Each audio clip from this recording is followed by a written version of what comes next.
किसी भी लड़की के लिए दुनिया में सबसे बड़ी दौलत इसकी असमत होती है और अपनी असमत को बचाने के लिए एक लड़की सब कुछ करती है। एक लड़की ने जब मजबूर होकर असमत का सौदा किया तो फिर इस पर कैसा अल्लाह ताला का खौफ तारी हुआ और इसके गुनाह, इस खौफ ने कैसे एक गुनाहगार की ज़िंदगी को बदल डाला और इसकी सच्ची तौबा नसीब हुई। हज़रत अब्दुल्ला बिन उमर फरमाते हैं कि मैंने रसूल सल्लल्लाहु अलैहि वसल्लम से कई बार सुना।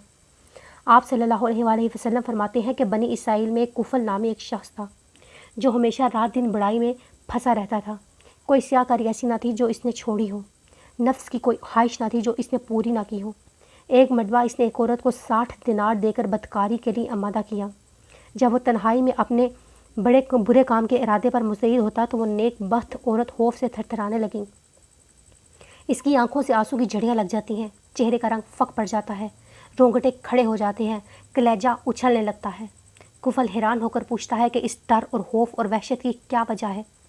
पाक बातन शरीफ नफ्स बाइस्मत लड़की अपनी थरथराई हुई आवाज़ में जवाब देती है, मुझे अल्लाह के अजाबों का ख्याल है। इस काम को हमारे पैदा करने वाले अल्लाह ने हराम किया है। ये फ़ेल बद है, हमारे माल के जुलजलाल सामने ज़लील और रुस्वा करेगा। वल्लाह मैंने कभी भी अल्लाह की नाफरमानी पर जुर्रत न की। हाय हाजित और फ़िक्र फाका कम सबर और बेशतर तकाली ने ये रोज़े बद दिखाया कि जिसकी लोंडी हूँ उसके सामने इसके देखते हुए इसकी नाफरमानी करने पर आमादा होकर अपनी असमत बेचने और अछूत दामों पर दब्बा लगाने पर तैयार हो गई हूँ। लेकिन कुफल अल्लाह का खौफ मुझे डराए जा रहा है, इसके अजाबों का खटका काटने की तरह खटक रहा है। हाय आज की 2 घड़ी का लुत्फ़ सदियों हूँ थकवाएगा और अजाब इलाही का लुकमा बनवाएगा। कुफल अल्लाह के लिए इस बदकारी से बाज आ और अपनी और मेरी जान पर रहम कर। आखिर अल्लाह को मुँह दिखाना है। इस नेक नहाद और पाक दामन खतून की पुरअसर और बेलोस मुहलसाना सच्ची तकरीर और हैर सबाबी ने कुफल पर अपना गहरा असर डाला और चूँकि जो बात सच्ची होती है दिल में अपना घर करती है, नदामत और शर्मिंदगी हर तरफ से घेर लेती है और अज़ाब इलाही की खौफनाक शक्लें एक दिन आँखों के सामने आकर हर तरफ से हत्ता कि दर दीवार से दिखाई देने लगती हैं। जिस्म बेजान हो जाता है, कदम भारी हो जाते हैं, दिल थरथरा जाता है।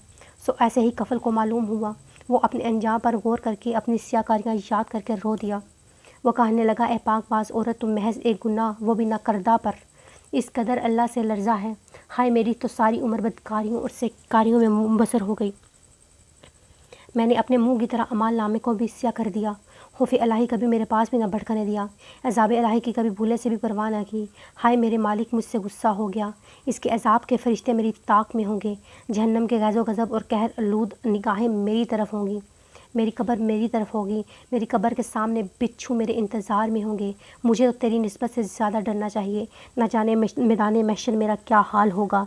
ए औरत गवाह रहना, मैं आज तेरे सामने सच्चे दिल से तौबा करता हूँ। आइंदा रब की नाराज़गी का कोई काम न करूँगा, अल्लाह की नाराज़गियों के पास ना भटकूँगा। मैंने वो रकम तुम्हें अल्लाह के वास्ते दी और मैं अपने नापाक इरादे से हमेशा के लिए बाज आया।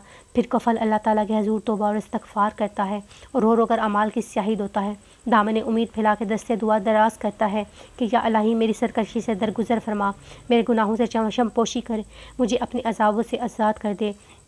हज़ूर सल्लल्लाहु अलैहि वसल्लम फरमाते हैं कि इस तरह इसका इंतकाल हो गया। सुबह को लोग देखते हैं कि इसके दरवाज़े पर कुदरतन लिखा हुआ था, यानी अल्लाह ताला ने कफल के गुनाहों को माफ़ कर दिया। अल्लाह की ज़ात गफूर और रहीम है और अपने बंदों को माफ़ करने वाली ज़ात है। बस ज़रूरत इस अमल की है कि माफ़ी दिल से मांगी जाए। जब किसी इंसान का दिल अल्लाह के खौफ से काँप जाता है और बंदा अल्लाह से सच्चे दिल से माफ़ी मांग लेता है तो अल्लाह अपने बंदों के गुनाहों को माफ़ फरमा देता है।